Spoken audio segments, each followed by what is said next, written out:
कार्यक्रमाचे प्रमुख पाहुणे रत्नागिरीतील सर्व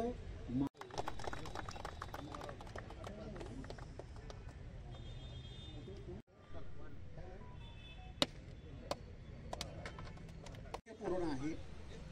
आज 200 वर्षाची परंपरा असणारे हे वाचनालय 1828 साली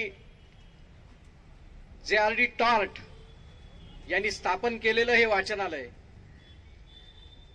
आणि 196 वर्ष की अजून 15 दिवसानंतर 197 वर्ष पूर्ण होईल असं हे वाचनालय याच्या नवीन वास्तूचा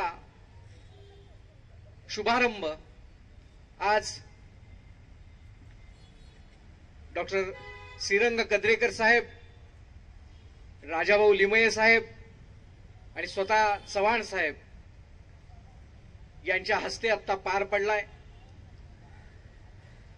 अनेक अडचणींना सामोरे जात आज वाचनालयाच्या या नूतन वास्तूचा शुभारंभ एक प्रकारे होतोय। साहेब 1,15,000 ग्रंथसंपदा असलेलं हे वाचनालय आहे। स्वामी स्वरूपानंद स्वतः या वाचनालयामध्ये सातत्याने येत असत।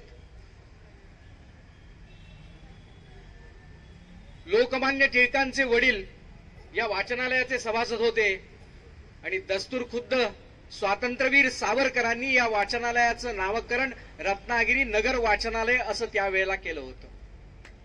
असं एक ऐतिहासिक असणारं हे वाचनालय महाराष्ट्रातलं सर्वात जुनं वाचनालय आहे आणि असं म्हटलं जायचं या शहरामधली वाचनालय गजबजलेली असतात, ग्रंथसंपदेने परिपूर्ण असतात, ते शहर सुसंस्कृत शहर म्हणून गणलं जात होतं।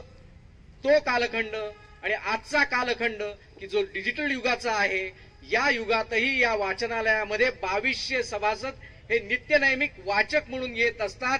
ही या वाचनालयाची स्ट्रेंथ आहे असं म्हटलं तर अतिशयोक्ती होणार नाही। एकदा विजन म्हणून या सगळ्या गोष्टीकडे पाहणं की होय मला हे पूर्ण करायचं आहे आणि मग त्यासाठी लागणारे एफर्ट्स मला स्वतःलाच घेतले पाहिजेत, या भावनेतून दीपक पटवर्धन आणि त्यांची टीम हे काम करते।